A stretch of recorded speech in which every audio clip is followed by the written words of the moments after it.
Olá, amigos! Bom dia, boa tarde, boa noite. Sejam bem-vindos a mais um episódio do nosso Up to Date, aquele encontro semanal onde nós trazemos os principais assuntos da semana do mundo dos negócios, do marketing, da tecnologia e da inovação.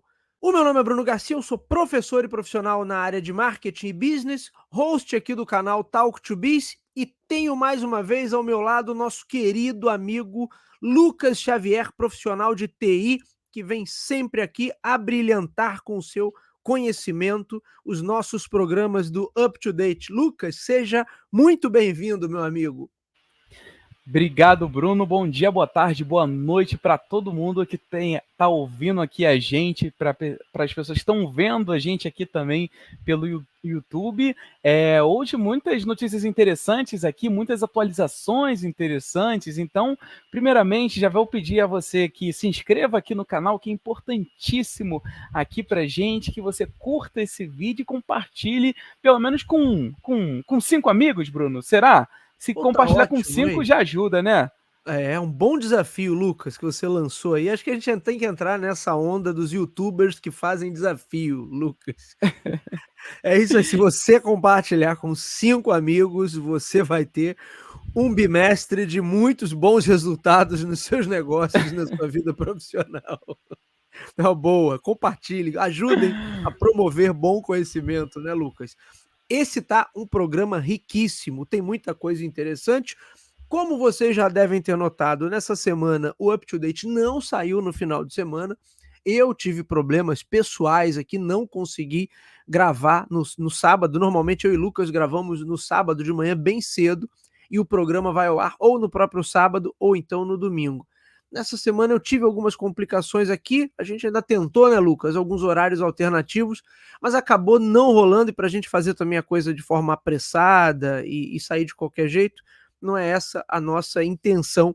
Então estamos gravando, Lucas, vocês vão notar, e quem assiste, né, tem a galera que só escuta pelo Spotify e outros, mas quem assiste pelo YouTube vai notar que hoje o cenário está mais escurecido, né, Lucas? Que não estamos gravando pela manhã, e sim no horário noturno, mas ainda assim trazendo as principais notícias da semana passada e alguma coisa ainda que a gente pegou ainda no final de semana, entre domingo e hoje, que hoje é segunda-feira, dia 11 de março, então tem bastante coisa legal. Lucas, para a gente começar pelo começo, vamos para o nosso banner de notícias, né, Lucas? Deixa o banner rolando aí, ó, para ficar bonito, para ficar legal. E eu quero começar, ô Lucas, fazendo até algumas notas aqui, algumas correções. Na semana passada, na semana retrasada, aliás, nós falamos sobre a Lecar e eu falei que era um carro sedã, SUV e coupé, e eu fiquei naquela brincadeira, né, Lucas? Pô, não, como é que pode o carro ter 3 estilos ao mesmo tempo? Mas depois eu queimei a língua, porque pode até não ter 3, mas pode ter 2, que tem realmente SUVs que são classificadas como SUVs coupés, Lucas. Então eu estou aqui fazendo a minha correção, já que os críticos aí, os nossos espectadores mais fervorosos apontaram ali, como assim, Bruno? SUV e coupé, e não pode ser a mesma coisa? E pode sim. Então, como eu deixei até bem claro naquele episódio, Lucas, que eu não entendia tanto assim de carro, portanto, não queria assumir qualquer responsabilidade por algum comentário mal colocado que eu tivesse feito naquele programa. Mas tá aí, tem SUV coupé também. E deixei uma nota aqui, o meu amigo Lucas certamente já viu aí na pauta, que na semana passada o mundo nerd, o mundo da cultura pop teve uma perda muito grande com o falecimento do criador do Dragon Ball, o Akira Toriyama, o japonês Akira Toriyama. E a gente, aqui no Up to Date, né, Lucas, a gente não costuma fazer esse tipo de comentário de obituário, né? Porque senão a gente acaba sendo injusto, teria que fazer de muita gente, né? Muita gente, por exemplo, não tem muito tempo faleceu o Abílio Diniz e a gente não citou, porque sempre fica naquela, pô, se citar um, tem que citar todos, e aí cita ou não cita. Mas eu achei que valia o registro do Akira do Akira Toriyama, porque ele é um desses camaradas que pode ser considerado um inovador, de certa maneira. Eu não gosto muito, Lucas, quando a galera fica tratando todo mundo como gênio, gênio disso, gênio daquilo. Acho que gênio é o camarada que, sei lá, inventa uma vacina, descobre a cura de uma doença, faz algo que contribui de forma mais relevante, assim, impactante para a humanidade como um todo. Mas dentro do seu escopo de atuação, que era a cultura pop ali, os quadrinhos, o Toriyama de fato foi um inovador e fez da cultura japonesa de Dragon Ball se tornar um negócio mundial. Eu estava olhando mais cedo, só para ter alguns dados, para falar que as maiores franquias, no topo da lista, Pokémon, com 88 bilhões de dólares de faturamento, Lucas. Dragon Ball não tá muito longe da primeira colocação, tá lá com 9 ponto alguma coisa bilhões de receita gerada com venda de quadrinhos, merchandising, filmes, bonecos, enfim, tudo, né? Tudo que aquela propriedade intelectual ali representa. Mas Dragon Ball teve um impacto fantástico no mundo da cultura pop como um todo, e ele é referência e influenciou muitas outras produções que vieram depois e, de certa maneira, o entendimento de como essas produções podem e devem ser comercializadas e desdobradas em outros segmentos. Portanto, fica aí o nosso breve registro, a breve homenagem a Akira Toriyama. Agora, Lucas, vamos para os nossos tópicos aqui. E tem um tópico que eu acho que é importante, que saiu na semana passada e gerou muito burburinho, que parece que é engraçado, né, Lucas? Cada programa parece que tem um tema que é um tema mestre. Não que a gente queira, né? Mas parece que alguns assuntos pipocam mais uma semana do que nas outras. E o assunto dessa semana me parece que é regulamentação, né, Lucas? Porque tá todo mundo querendo regulamentar todo mundo, e tem algumas coisas interessantes, outras nem tanto, mas eu acho que um ponto para a gente começar é esse aqui, ó. Novo projeto de lei quer regulamentar trabalhadores de aplicativos. Portanto, existe uma proposta que cria um meio termo, me parece, ô Lucas, entre o camarada ser totalmente autônomo e o camarada ser um CLT, ter a carteira de trabalho assinada. Isso gerou uma série de comentários. É claro que vira uma questão política, né, Lucas? Não tem como ser diferente, virou uma questão política. E o problema quando as coisas viram uma questão política é que foge-se do problema principal, né? Que é, de fato, você tentar criar algum tipo de suporte ali para que os trabalhadores que estão atuando junto a essas plataformas tenham algum nível de segurança, mas ao mesmo tempo sem estrangular o negócio, sem inviabilizar o modelo de negócio. Então eu confesso que, né, eu li um pouco sobre o projeto e acho que ainda não é aquilo ali não vai ser a solução. Mas pelo menos a discussão tem que ser iniciada, de alguma maneira. Porque a gente tem algumas situações aqui que precisam receber alguma atenção e receber algum tratamento. E essa questão dos trabalhadores ali não terem nenhum tipo de porque não é pela questão da regulamentação em si, mas eu preciso ter economicamente esses camaradas dentro de algum sistema de seguridade social.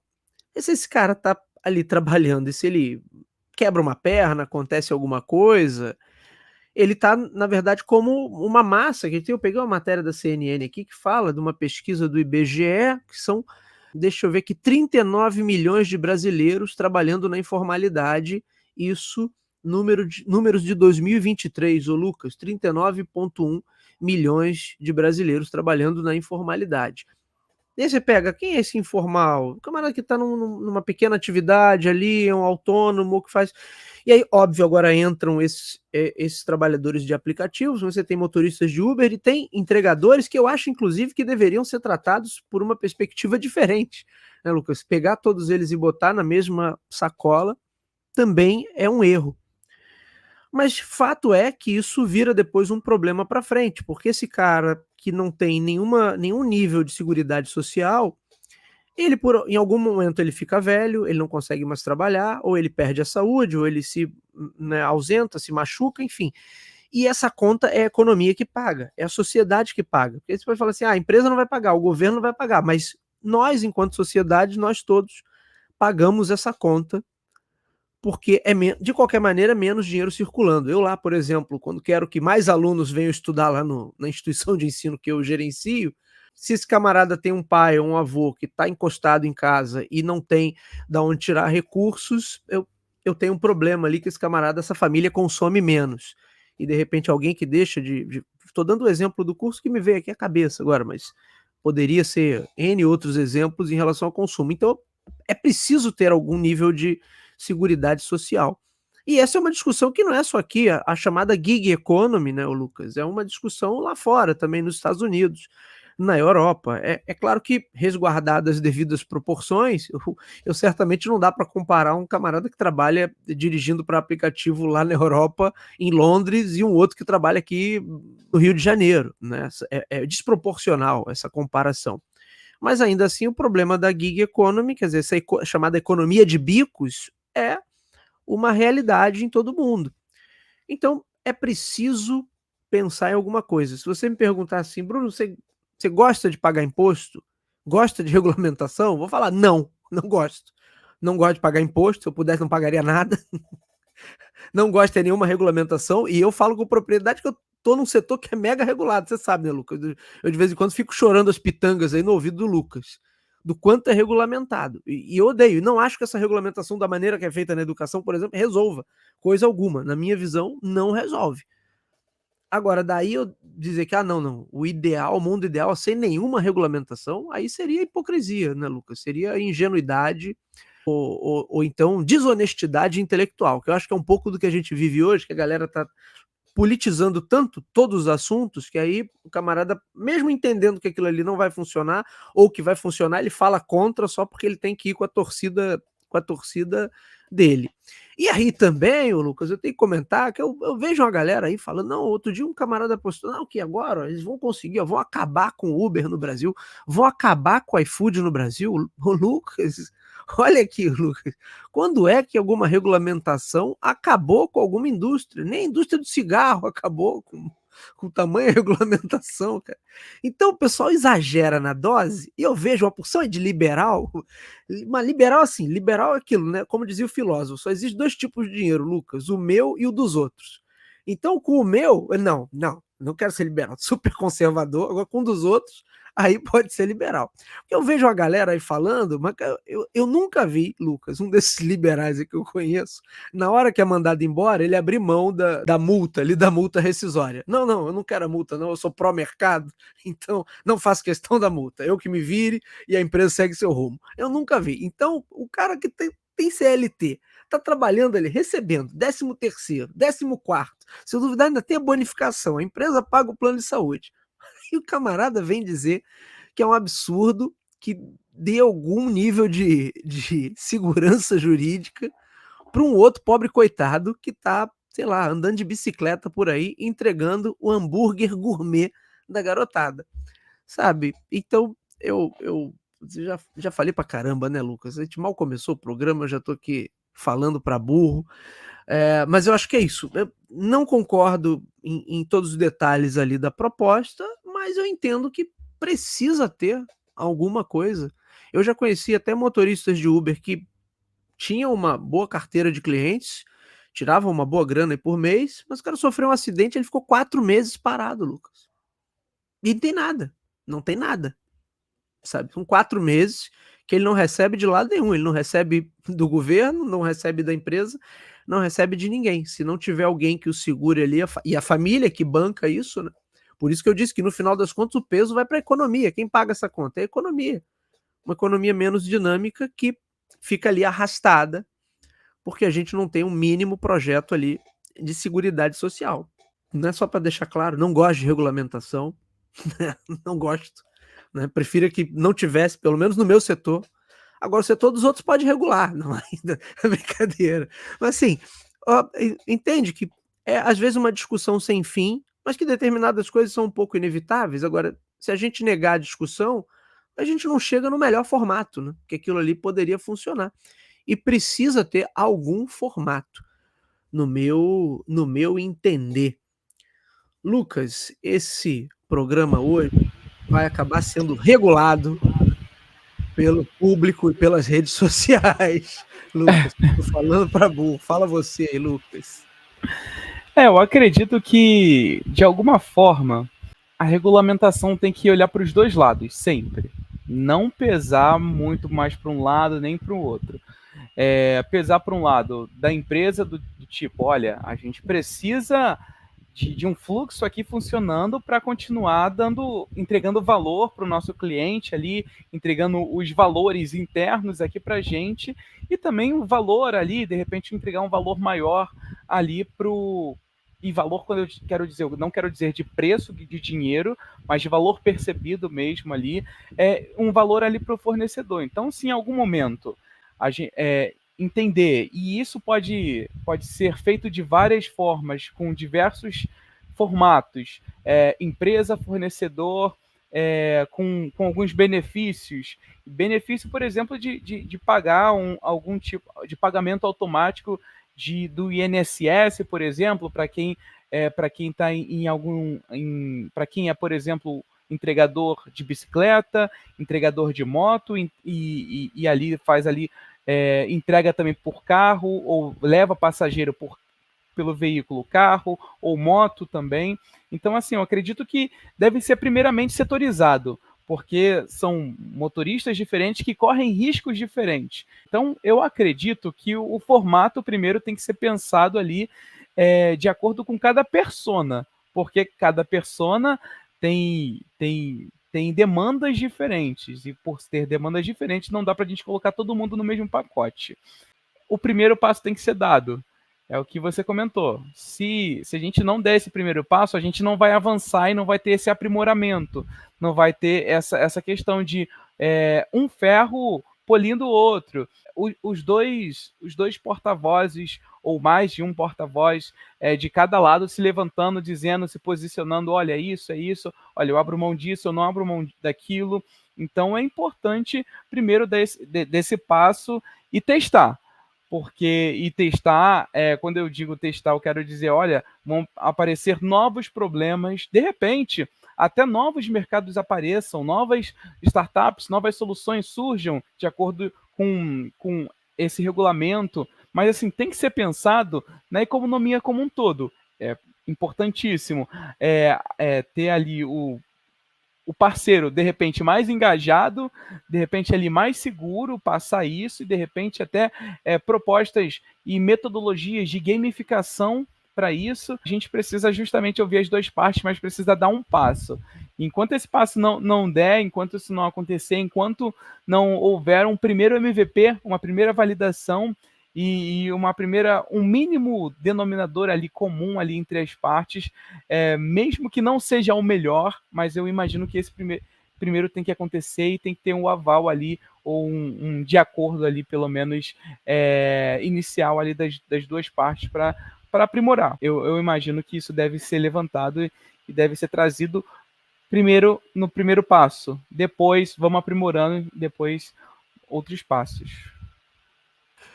Ô Lucas, eu tenho uma matéria que eu estou colocando como referência aqui também para o nosso programa de hoje, que é uma matéria da CNN, e tem também uma da BBC, né, falando sobre, aliás, uma do Correio Brasiliense também.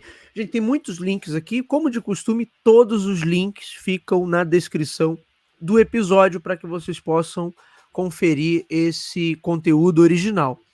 Mas aí tem um pesquisador na área falando, né, que em muitas situações esses trabalhadores, quando são confrontados com a ideia, eles preferem, não, eu prefiro me manter autônomo e ganhar só o quanto eu trabalho ali, porque, óbvio, ele pensa pela questão da flexibilidade, o que é natural, qualquer um pensaria.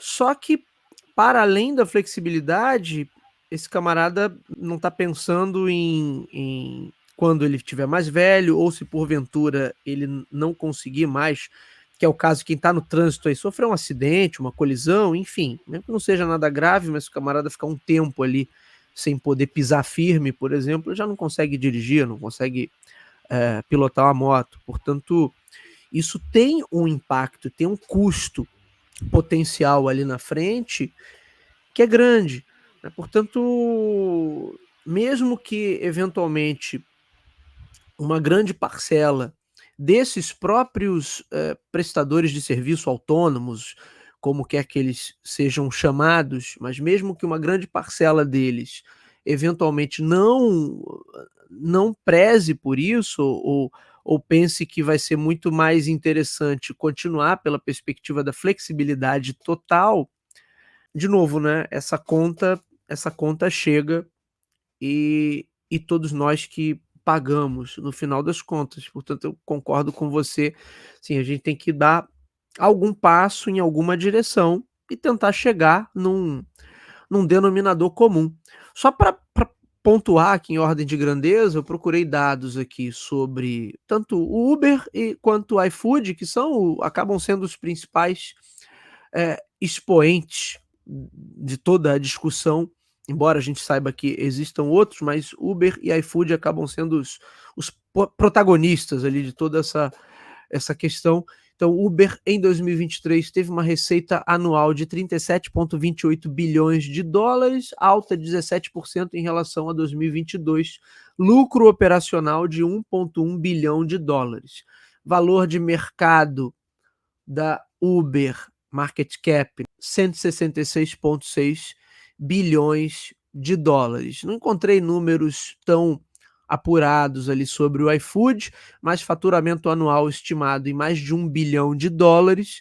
Estima-se, Lucas, que sejam 70 milhões de pedidos por mês. Eu nunca imaginei que fosse tanto pedido.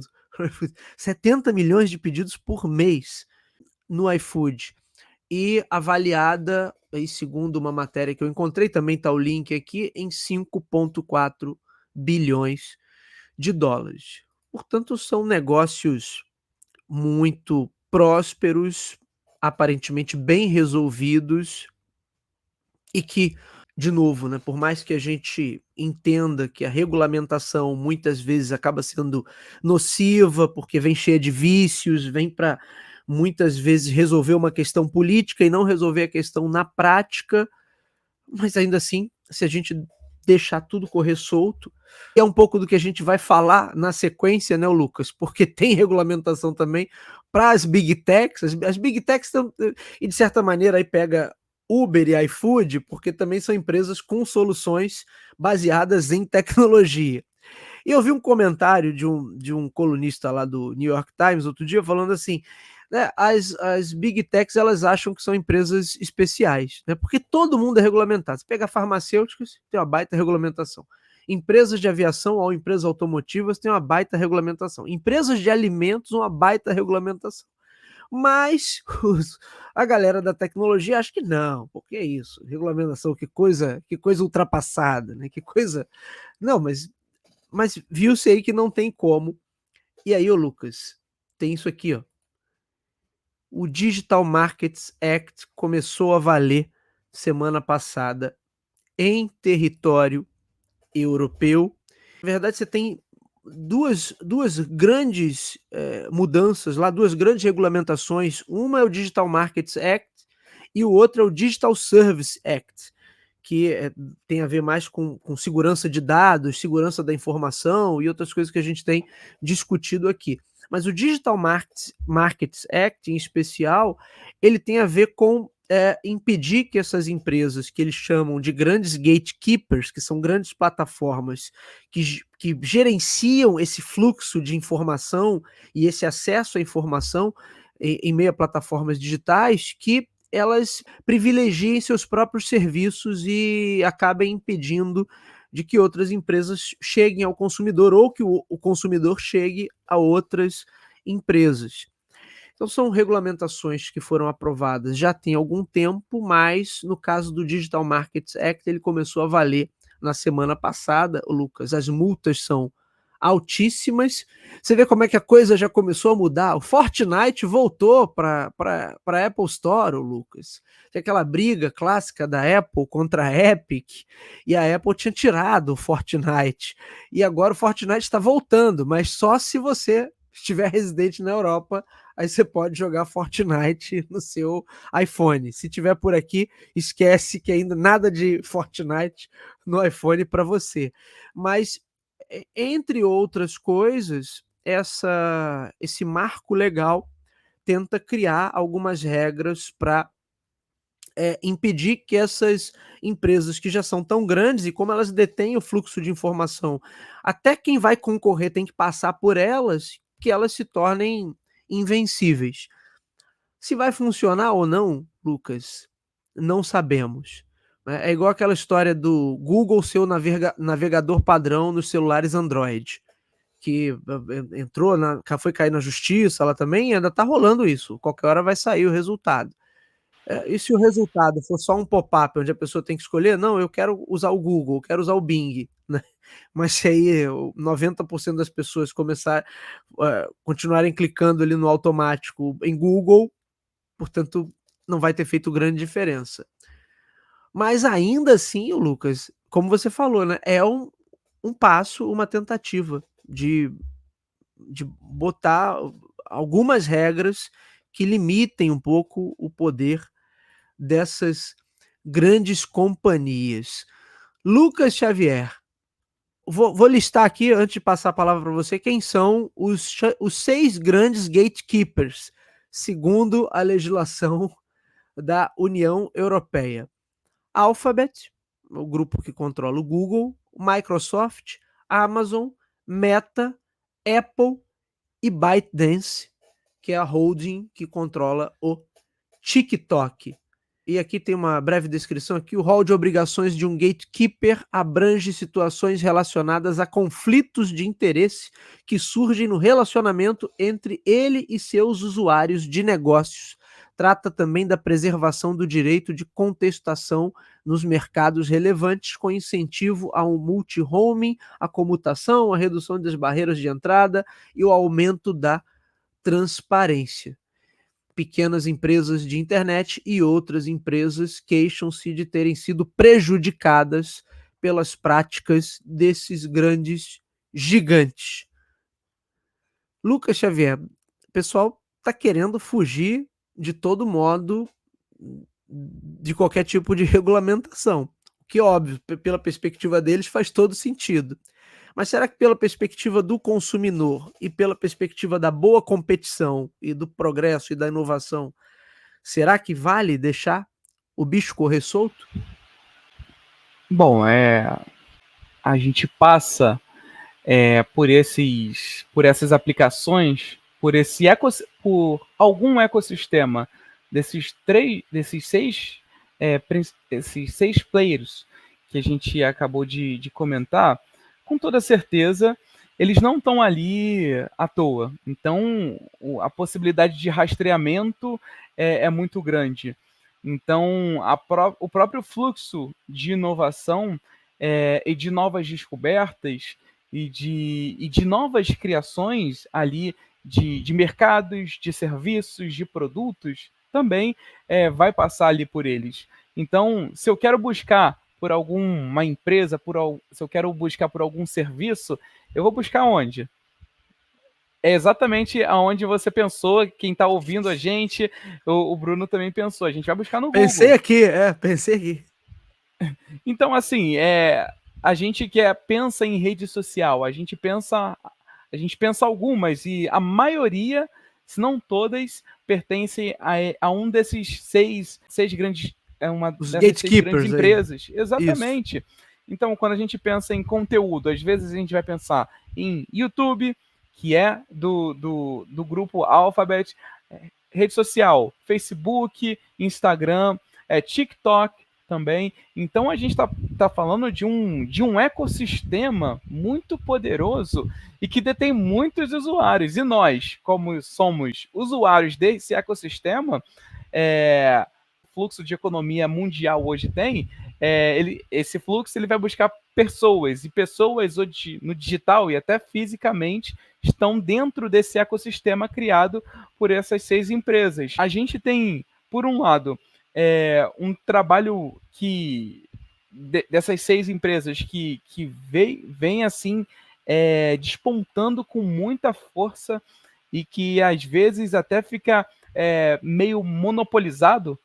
Com toda certeza, tem uma inteligência ali por trás que vai fazer várias conexões com o nosso comportamento, com um monte de outros fluxos, e assim, vai chegar, e isso pode chegar em forma de tomada de decisão para uma outra IA que vai fazer outras coisas. Então, assim, é complicado.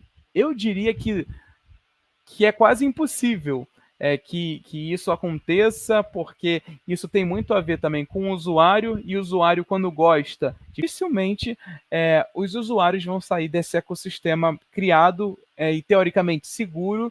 E hoje, quando a gente fala em segurança, a gente quer dizer tranquilidade. Para uma regulamentação vir e tentar destrinchar, não é uma questão só da empresa, é uma questão também de identificação usuário-cliente ali com a empresa ali, que é uma das coisas mais difíceis de se quebrar muitas das vezes. Verdade. Sabe que eu vi algumas críticas também a essas novas legislações na Europa, e aí uma das coisas que vem é assim: "Ah, a Europa está ficando para trás a nível de inovação tecnológica, aí por isso quer criar barreiras e tentar como se fosse uma espécie de protecionismo, né, olha, eu vou criar situações aqui para permitir que as minhas empresas, prosperem". Só que aí você vê, porém, do outro lado, que os Estados Unidos também não está. Se a gente for olhar por inovação, pelo menos desses camaradas que foram citados aí, nos últimos anos a gente não tem visto tanta inovação assim, e a gente vai ver daqui a pouco um movimento semelhante, só que do lado contrário, querendo embarrear aquela rede das dancinhas, né, ô Lucas? Que a gente vai falar daqui a pouco. Então, aquela história que a minha avó já falava, né? Pau que dá em Chico, dá em Francisco também. E aí a gente está vendo essa movimentação. De fato, eu acho que tem uma questão protecionista ali, o Lucas, de ver, pô, essas grandes big techs estão dominando o mercado e daqui a pouco a gente não tem mais como dar um passo sem elas. Mas, por outro lado, existe uma preocupação, acho que real ali e legítima, de manter a possibilidade de competição em algumas, em algumas dimensões dentro do universo digital. Agora, eu concordo com você, que acho que passa muito também por uma mudança de perspectiva do próprio usuário, né, de como ele usa essas plataformas e também como ele percebe, né, essa importância. E acho que a partir do momento que as pessoas, os consumidores começam a perceber que, de repente, ter um só ou ficar dependente de um só costuma economicamente não ser a melhor opção, aí eu acho que talvez a coisa comece a a mudar um pouco mais de figura. De qualquer maneira, ô Lucas, já que o programa hoje é regulamentação, regulamentação e regulamentação, né, é aquilo, a chance de se tornar só burocracia e não mudar tanta coisa assim é grande, mas é uma tentativa de criar pelo menos alguns limites, que é diferente de qualquer outra prestação de serviço, quando os camaradas, além de prestar algum tipo de serviço, eles lidam com todo o fluxo de informação e geram, controlam todo o fluxo de informação que passa por ali, que passa por eles. E aí realmente fica complicado de você, ter algumas práticas ali mais competitivas, se você tem o cara que é teu competidor, mas ao mesmo tempo ele controla o ecossistema como um todo. Ô Lucas, isso aí dá pano para manga, acho que a gente depois tem que fazer um especial regulamentação aqui no canal. O pessoal vai ficar louco, né.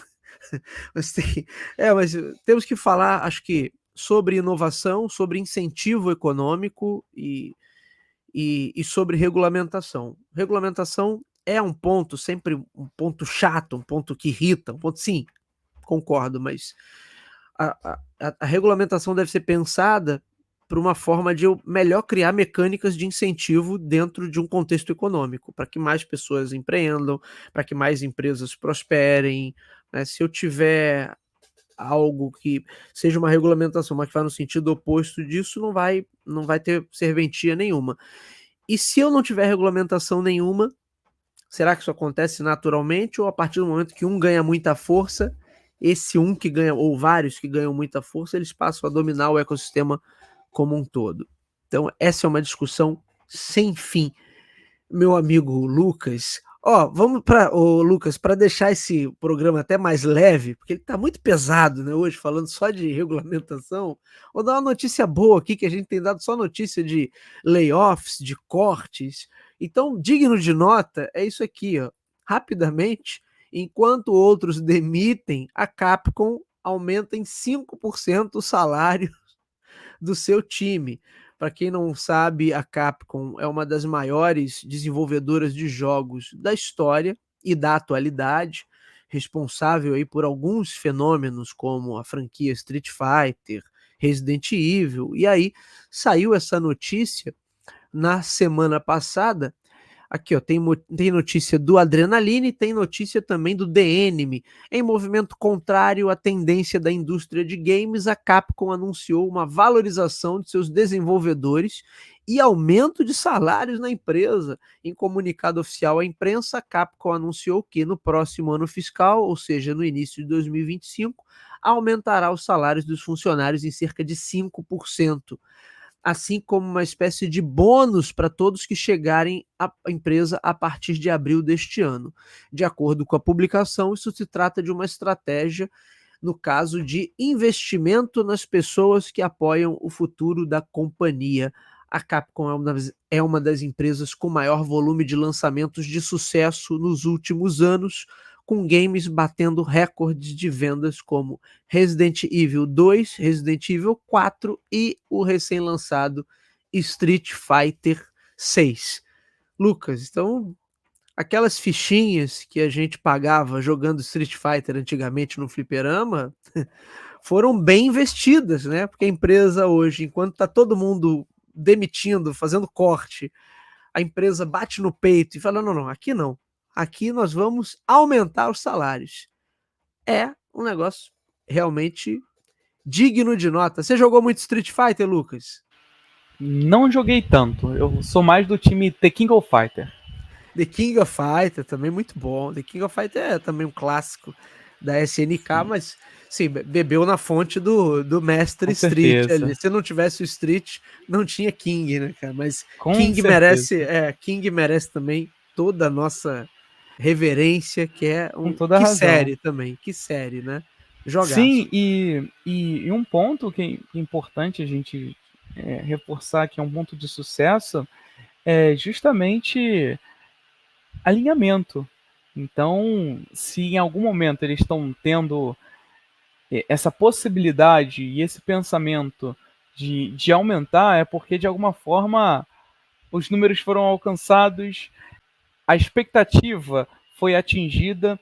Quando a gente tem essa junção de alinhamento, de resultado, de objetivos iguais, de pensamento, a gente tem resultados como esse, que, por exemplo, é a tomada de decisão de aumentar em 5% o salário dos seus colaboradores. Então, eu imagino que essa decisão não foi tomada de uma hora para outra, foi pensada e os resultados entregues antes proporcionaram esse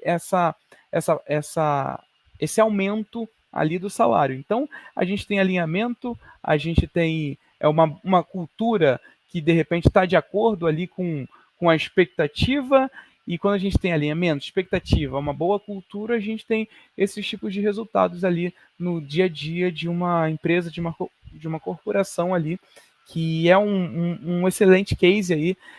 Só falta eu vir aqui e machucar minha língua daqui a um ano, a Capcom demitindo X funcionários por causa de muitos outros.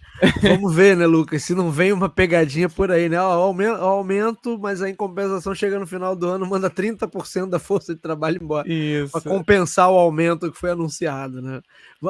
Aguardemos com cautela, Lucas. Mas eu quero acreditar que a Capcom está indo num bom caminho, realmente ela tem entregue excelentes resultados. Eu estava até com os números aí, a Capcom tem hoje algumas das principais franquias em termos de faturamento do mundo dos videogames.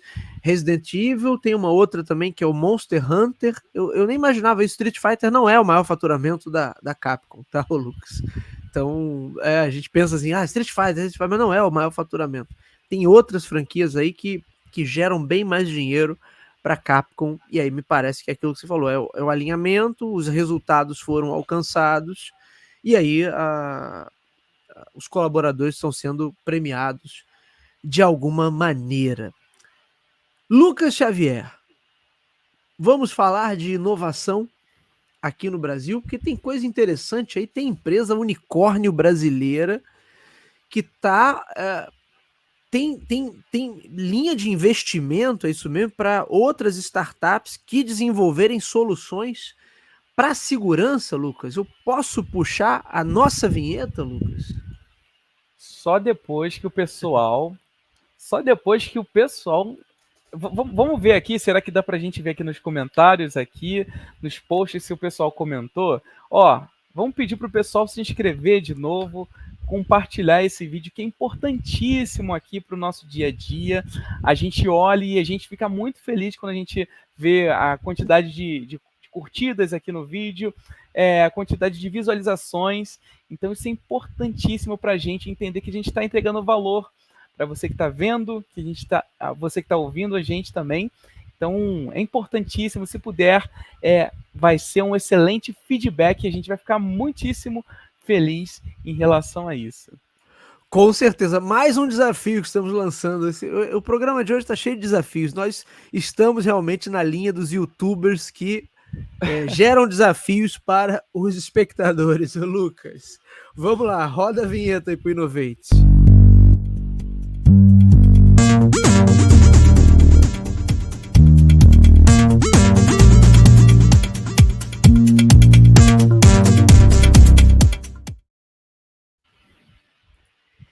Meu amigo Lucas, o que o senhor traz para comentarmos hoje sobre inovação? Tem uma empresa aí que é a Frete.com e ela está com caixa para investir em startups que desenvolvam soluções de segurança. É isso mesmo, Lucas? Explica um pouquinho mais dessa situação aí para a gente. Então, eles estão com essa frente, depois de um árduo processo, que inclusive eu participei de alguns desafios, alguns hackathons que traziam dores do mercado ali da logística, e esse, por exemplo, essa era uma das dores, que é a digitalização do setor. Então, um setor muito manual, um setor muito pouco digitalizado. Então, é um ecossistema que veio assim, ficando mais forte, ficando mais digitalizado. E quando a gente digitaliza algo que é manual, a gente resolve problemas, mas também cria novos problemas, cria novos contextos, cria novas possibilidades ali. E dentre essas possibilidades, a gente tem principalmente ali alguns tipos de crime. A Frete.com, ela é uma startup que ela veio com um braço para investir 70 milhões ali em startups ali na América Latina que usam inteligência artificial para combater fraudes ali no sistema de transporte de carga. Hoje ainda é possível e acontece roubos manuais, assaltos à mão armada, coisas nessa linha, mas hoje também, como a gente digitalizou esse mercado, na verdade não 100%, mas boa parte do mercado já está digitalizado, então novos problemas vão aparecer e preventivamente ali eles estão querendo investir justamente nesse braço, E essa startup ela tem um valor ali de mercado estimada em 5 bilhões de dólares. É um unicórnio e ela funciona ali hoje como um marketplace ali para os caminhoneiros que buscam encontrar ali novas cargas justamente para estar movimentando os seus produtos, enfim, e todas as coisas nesse sentido. Segundo alguns números internos, 80% dos caminhões que cortam ali o nosso país estão já fazendo entrega e já estão cadastrados ali na plataforma deles. Passado justamente ali o desafio de digitalizar o setor, a outra dor é justamente evitar roubos de carga. Então, a gente tem ali, de acordo com alguns estudos ali, especificamente o estudo ali da NTC e logística, por ano, esses tipos de roubos e problemas, coisas nesse contexto, traz um prejuízo de 1,2 bilhão de reais por ano aqui no país. Então é um prejuízo Muita coisa, né, Lucas? considerável. Muita coisa. Exatamente. Mesmo assim, essa solução não vai resolver tudo, porque é um problema muito maior, que o setor não tem um controle, que isso vai desde de órgãos públicos ali também, de repente, patrocinando, vendo possibilidades também para evitar isso, olhar, de repente, com mais carinho para esse setor, mas assim, já é um passo, já é uma possibilidade, e é o que a gente está falando aqui, de dar passos. Então, esse é um ponto muito importante aqui da empresa dando um passo para se prevenir. Muito legal, ô Lucas. Eu não conhecia a Frete.com, não imaginava que uma empresa focada em logística pudesse se tornar um unicórnio, né? Para quem não sabe aí, né, como o Lucas falou, unicórnios são as empresas que são avaliadas, ultrapassam o valor de mercado de $1 bilhão e a Frete.com, então, é unicórnio vezes 5, né? Que ela está com um valuation de 5 bilhões, portanto é um grande negócio, é uma potência aí da logística nacional. Outro dia nós falamos de logística por aqui, né, Lucas? Portanto, fica aí mais uma questão sobre logística envolvendo o território nacional. E espero que o investimento que eles estão fazendo, esse incentivo, de fato promova novas soluções para a segurança nas estradas, segurança no transporte de carga. A gente sabe que tem fraude de todo tipo, mas em especial nas grandes metrópoles tem muito roubo mesmo, né? Muito roubo, sequestro de caminhões, sequestro de carga. Então é uma coisa horrorosa que infelizmente ainda acontece muito, em especial aqui no Rio de Janeiro, se tornou um problema terrível, que nós já comentamos aqui, inclusive em outros episódios, mas eu acho que é uma iniciativa muito legal, né? Acho que valeu a nota e o registro para frete.com, Lucas. Agora, realmente é um baita desafio, hein? Se eles conseguirem resolver o problema de roubo de cargas aqui no Rio de Janeiro só usando inteligência artificial, olha, não vai valer 5 bilhões, não, vai valer 15 bilhões, Lucas. Vai ter que valer bem mais, porque realmente vão estar de parabéns, meu amigo Lucas. Com certeza. Então, a expectativa é grande. A expectativa é grande para o ano. E você que de repente está ouvindo a gente, você que trabalha no setor de logística, você que tem seu sonho de abrir uma empresa, alguma coisa nesse sentido, o setor de logística é um excelente setor para estar inovando, para estar trazendo novidades. É um setor que precisa muito. Tem muita coisa digitalizada, mas ainda falta muita coisa a ser digitalizada também. É que muitas vezes as pessoas acabam encarando o setor de logística como muito operacional, mas esquecem que ali ainda cabe muita inovação e está aí a prova, né? Uma empresa da área de logística que desenvolve soluções e está aí com uma avaliação de 5 bilhões de dólares, que muita coisa. Muito bem, senhor Lucas Xavier, mais um Innovate para conta, para nossa playlist. Agora, Lucas, digno de nota também, mais uma vez vamos falar sobre regulamentação, mas vou passar rapidinho que a gente já está estourando do horário. Olha aqui, ó. Mais uma vez, TikTok corre risco de ser banido dos Estados Unidos. Mais uma vez, a gente já teve essa conversa, ô Lucas, há um tempo atrás, mas na semana passada a rede social se sentiu mais uma vez ameaçada. Tem um novo projeto circulando lá no Congresso norte-americano que pretende exigir, né, que a rede social TikTok se separe da ByteDance, que é a holding que controla o aplicativo, ou então correr o risco de deixar de operar nos Estados Unidos. Tanto a coisa parece maior agora, pelo menos eu não vi a movimentação da empresa da outra vez, que o TikTok resolveu disparar uma mensagem para todos os usuários em território norte-americano. Então, quando a pessoa abriu o aplicativo, Lucas, ela recebia a seguinte mensagem aqui. Claro, eu vou ler em português, mas a original estava em inglês. Fale agora, abre aspas, né? Fale agora, antes que seu governo retire de 170 milhões de americanos o direito constitucional à liberdade de expressão. Deixe o Congresso saber o que o TikTok significa para você e diga-lhes para votarem não. Ou seja, a rede social fez uma campanha para que os usuários pressionem os congressistas, seus representantes lá no legislativo norte-americano para que votem não ao projeto. E das outras vezes, com todas as falas, né, de vai ser banido, vai ser isso, vai ser aquilo, mas não tinha visto uma movimentação dessa natureza. Mas parece que agora a coisa voltou, andou esquecida essa temática, mas agora parece que voltou com mais forças, Lucas. Então fica aí o registro para a gente acompanhar como é que vai ser ao longo da próxima semana. Aí no próximo Up to Date a gente atualiza, né, Lucas, para ver como é que vai ser essa semana pro TikTok em território norte-americano. Mas aí o que se falava de regulamentação, não sei o quê, olha aí. Já teve um episódio do review aqui onde eu falei sobre isso lá atrás, quando essa história circulou pela primeira vez, que tem um quê de segurança nacional, mas tem um quê de protecionismo também.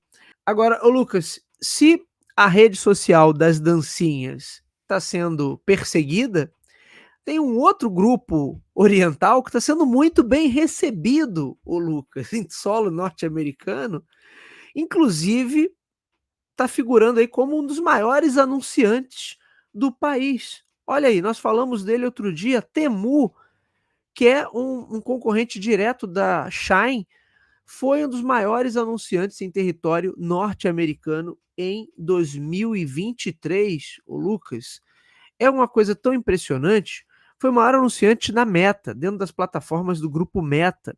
Gastou aproximadamente 2 bilhões de reais. Perdão, 2 bilhões de reais, 2 bilhões de dólares, pior ainda, muito mais dinheiro. 2 bilhões de dólares só anunciando nas plataformas do grupo Meta, Instagram, Facebook, o Threads eu acho que ainda não tem anúncio, e tá no top 5 dos 5 maiores anunciantes do Google. Portanto, Temu está gastando dinheiro. Tem uma matéria aqui do Wall Street Journal, outra do Business Insider falando sobre isso. Também a empresa também anunciou no Super Bowl, que é a final do campeonato de futebol americano, é tido aí como o espaço publicitário mais caro do mundo, durante o jogo deste ano, que acumulou mais de 123 milhões de espectadores, ô Lucas, o varejista teve um anúncio de 30 segundos veiculado 4 vezes. Os anúncios durante a maior noite de jogos da América não são baratos. A unidade de 30 segundos tem um preço de cerca de 7 milhões de dólares, segundo o site AdAge. Tem também uma matéria da Exame que está dizendo aí que a Temu deve chegar em breve no Brasil. Então vai ser mais um grupo aí forte desse fast fashion. E você vê como eles estão chegando com tudo, né? E botando dinheiro para quebrar, Lucas. Aí ninguém reclama, né? É impressionante. Ninguém está preocupado com a segurança nacional. Quer dizer, você pode ter a rede social onde a galera dança, mas se o outro tá te vendendo roupa e utensílios para o lar, né? Mas desde que ele esteja gastando os tubos anunciando, de repente é isso que o TikTok tem que passar a fazer, começar a gastar muito dinheiro nessas plataformas e de repente os humores mudam. Lucas Xavier, você vai lembrar dessa notícia que ela foi um tanto quanto engraçada, que Temu e a Shine estavam se engalfinhando ali, inclusive acusando a Shine de práticas estilo máfia. Lembra disso, Lucas? E a Temu não quer saber, ela literalmente passa um cheque e resolve o problema. Toma, que dinheiro para lá, dinheiro para cá, e tá entrando com o pé na porta no mercado norte-americano. E qualquer dia vai chegar aqui, hein, Lucas? Olha que nós falamos sobre esse segmento do comércio de moda outro dia aqui no programa. Lembra da Arezzo e tudo mais? Então já tá aí. Qualquer hora, Temu chega por aqui. Vamos ver se vai vir com a mesma estratégia agressiva de publicidade, hein, Lucas? Eu espero que sim, porque é mais um player no mercado, mais uma possibilidade, mais possibilidades, principalmente aqui para comparadores, aqui brasileiros, então eu espero que sim. Um outro ponto também é que, quem sabe, de repente, se for o dinheiro deixado ali em um parceiro, imagina o TikTok anunciando na Meta, ou anunciando em outro lugar, ficaria meio estranho, né? Mas a gente... A competição é isso, tem que botar... Exatamente. Eu acharia o máximo, eu acharia incrível. Sim, seria bem interessante, a gente veria ali uma resposta bem diferente ali da empresa. Então isso é ótimo aqui para o nosso mercado e eu acredito que vai ser ótimo também para o mercado norte-americano. Então minha torcida é que isso chegue bem forte e principalmente que se foi 7 bilhões de dólares investidos, que ano que vem seja 14, porque significaria um excelente avanço, ótimos resultados e quem sabe ali, de repente, tirar um grande player do topo, não sei, existe sempre essa possibilidade, porque o valor investido de toda forma e de todos os olhares é um valor bem alto do mercado. O Lucas, só para complementar aqui, a PDD Holdings, que é o grupo dono da Temu, está fazendo esse investimento todo, mas eles não confirmaram esses valores. Esses valores foram descobertos por essa reportagem do Wall Street Journal, mas a PDD Holdings, PDD, né, Holdings, não confirmou esses valores, mas é óbvio que tá claro, né, que tá gastando bastante dinheiro ali, independente de são 5 ou 7 ou 2, né, mas tá gastando bastante dinheiro, tá anunciando de forma alucinada nas plataformas digitais, tá anunciando o Super Bowl, então estão criando realmente uma presença assim, inquestionável da marca em território norte-americano e assim que tem que ser a competição, né, Lucas? Vamos parar com as práticas estilo máfia, que isso é coisa para aquela, já falei, isso é coisa para aquela sessão Kung Fu que passava antigamente na Band. Vamos para competição séria, né? E aí as ações aí de publicidade da Temu estão indo de vento em popa.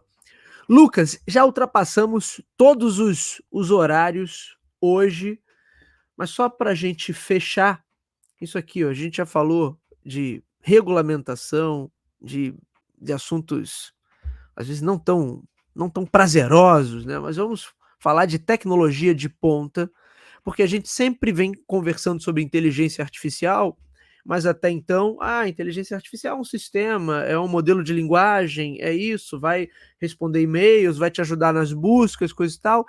Tá, mas antigamente, nos bons filmes de ficção científica, inteligência artificial que funcionasse dentro de um computador e nada, era quase a mesma coisa. O que a galera queria? O que a garotada queria? Queria máquinas trabalhando de fato para nós, fazendo tarefas, executando tarefas mecânicas do dia a dia. E aí tem uma startup que está caminhando nessa direção. Ô Lucas, olha aqui, ó. nova empresa levanta 675 milhões para construir robô movido a inteligência artificial. Essa startup é chamada de Figure, uma empresa criada em 2022 que está levantando essa quantia de gigantes como Microsoft, OpenAI, Amazon, Nvidia, Intel e outras. Seu principal projeto, projeto da Figure, é um robô humanoide movido à inteligência artificial. A companhia foi fundada por Brett Adcock e hoje está avaliada em 2,6 bilhões de dólares. Esses 675 milhões que ela está levantando, além dessas grandes empresas, tem também uma série de fundos de venture capital que estão injetando essa grana numa companhia que hoje só tem 80 funcionários para que ela consiga, de fato, desenvolver esse robô que segue ali um traço humanoide, né, como diz a reportagem. Aqui tem reportagem do TechCrunch falando sobre isso, e é um projeto de fato impressionante. Tem muitos especialistas aí que dizem que a inteligência artificial, do jeito que ela está hoje, vai ficar em mais do mesmo, mas o ponto de ruptura de fato é quando a gente tiver robôs, não necessariamente humanoides, mas robôs que estejam no nosso dia a dia e com o auxílio de inteligência artificial nos auxiliem em uma série de tarefas. Você vai lembrar que tem lá o robô humanoide da Tesla também, né, o Lucas, que no início o Elon Musk apresentou como uma brincadeira ali, sempre com aquele jeito dele jocoso para tentar chamar a atenção, mas de fato tem uns robôs que atuam lá na fábrica, mas a Figure está pensando isso para uma produção em larga escala para o consumidor final também. É aí, Lucas, se a corrida por inteligência artificial está acelerada, possivelmente a gente vai ver uma corrida semelhante no desenvolvimento de robôs. Lucas Xavier. Bom, se a gente não for eliminado pela regulamentação, é o Exterminador do Futuro que vai vir aí qualquer hora, né? E vai dar cabo de vez da humanidade, né, Lucas? Então, eu não sei se o robô humanoide, hoje, com essas inteligências artificiais que vivem alucinando, ele é de fato uma boa ideia. O que você acha, meu amigo? Eu acho que é um projeto. É um projeto que deve ser encarado a médio e longo prazo, porque a gente está falando de 80 funcionários e é um projeto de peso, teoricamente, porque a gente tem muitos fundos conhecidos, muitos fundos que não investem para perder, e empresas também com uma enorme expectativa em cima disso. É óbvio que né, dentro dessas empresas também deve ter algum mini projeto voltado para isso, alguma coisa nesse sentido. Essas empresas, de alguma forma, também devem investir ali na questão de conhecimento, também nesse contexto, capacitar e tirar dúvidas, ou até mesmo pedir não, né, mas selecionar algumas pessoas para estarem vistoriando ali o projeto, entendendo o avanço, o que faz parte de uma parceria, mas ou não também, a gente precisaria entender melhor ali o tipo de comunicação que essas empresas teriam, mas assim, é um projeto que eu acho que vai pegar um pouco assim das melhores partes aqui, extrair aqui os melhores resultados que a gente teve ano passado, de IAs trazendo novidades para o mercado, IAs especialistas em alguns contextos, e a gente também, e eu acredito que a empresa também vai pegar o resultado desse ano, porque é um ano que também tem tudo para IA andar, para todo o contexto ali de inteligência artificial generativa andar. Então a gente tem ali, por exemplo, os GPTs que tem a proposta ali de ser especializados.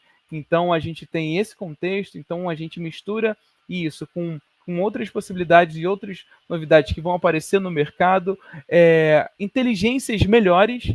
Então isso é importantíssimo. para o dia a dia e também para o avanço desse projeto. Eu acredito que é um projeto a médio e longo prazo, com toda certeza.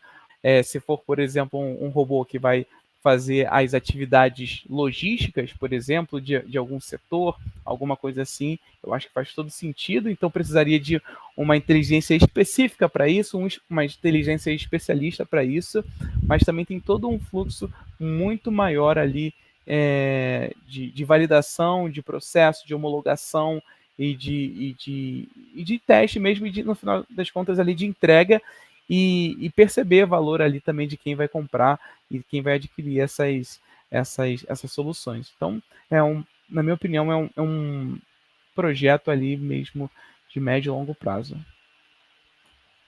Eu concordo com você, claro que a gente brinca aqui, a gente faço aqui as piadas às vezes, mas é óbvio que isso é algo que até chegar num mercado de massa, o quantos tem que evoluir, até porque é caríssimo. Você veja que LG e Samsung têm seus robozinhos domésticos que até hoje tem uma penetração bastante reduzida e que ainda é um negócio bastante experimental. E olha que ele não serve, não desempenha nenhuma tarefa mecânica, assim, só para te acompanhar e te dar informação. Ele não pega nada para você, não varre o chão, não vai o que você quiser. O máximo é ser aquele robô aspirador, né? Que é outra coisa. Né? Então imagina um robô que de fato tenha aptidões para desenvolver tarefas mecânicas ali no dia a dia, que aí a gente está caminhando realmente para um outro patamar. Mas fica aí o registro, ô Lucas, porque eu acho que a gente vai ver mais e mais iniciativas dessa natureza e que vão trazer, eventualmente, esse robô humanoide não vai ser o produto a ser comercializado, mas gera outros produtos em menor proporção, em menor calibre, mas que vão aí sim ter serventia e ter utilidade. Então acho que aí a gente vai começar a ter algumas mudanças significativas, né? Eu acredito que talvez ali para iniciar na área da indústria seria um excelente ponto, porque questão de segurança do trabalho, de repente, quantos tipos de trabalho que tem a periculosidade altíssima, que tem um alto risco, a gente poderia, dependendo do tipo de trabalho, substituir ali realmente por um robô especialista em fazer alguma função. E eu acho que isso diminui o tempo de Sim. aprendizado e o tempo de um entre aspas, um robô perfeito que faz tudo. Por que não especializar ele em uma função e em outras funções complementares? Então, para a área industrial seria espetacular. Atividades perigosas também, enfim, tem uma série de aplicações em que esse tipo de tecnologia pode ser muito útil. Meu amigo Lucas Xavier, estamos chegando ao final de mais um episódio aqui do nosso Up to Date. Estouramos todos os horários hoje, mas conseguimos cobrir os principais assuntos da semana. Ô Lucas, quero te agradecer por mais essa participação aqui no nosso Up to Date. Eu que agradeço, Bruno. Obrigado a todos que estão vendo e ouvindo a gente. É muito importante para a gente ter essa visibilidade. Um excelente dia para você que está ouvindo a gente no dia, de tarde e à noite também, ou mesmo de madrugada. Muito obrigado por nos emprestar o seu tempo aqui ouvindo as novidades da semana. É isso, meus amigos. Meu agradecimento a todos vocês que nos ouvem, que nos assistem. Meu abraço mais uma vez ao nosso querido Lucas Xavier e voltamos no próximo final de semana. Um abraço. Até lá.